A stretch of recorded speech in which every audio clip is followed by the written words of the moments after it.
Like and subscribe, and ring the bell to join us for more adventures. Timo the Word Scout travels toward the lonely peaks in Vocabland, far from busy places and familiar sounds. The path feels quiet and calm from the very beginning of the journey. No other footprints appear along the trail, showing how alone the path truly is. A new word fits this peaceful feeling perfectly: solitary. Solitary means being alone or by yourself, without others nearby. The journey continues for a long time without meeting anyone along the way. A peaceful lake adds to the quiet feeling of the journey.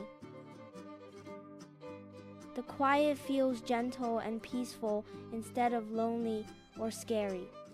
Being alone helps thoughts feel clear, calm, and focused.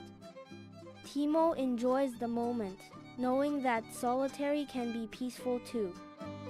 Thank you for watching Vocab Cartoons. If you learned something new today, don't forget to like, subscribe, and share with your friends. Click the bell button so you don't miss our next word adventure. See you in the next video. Bye!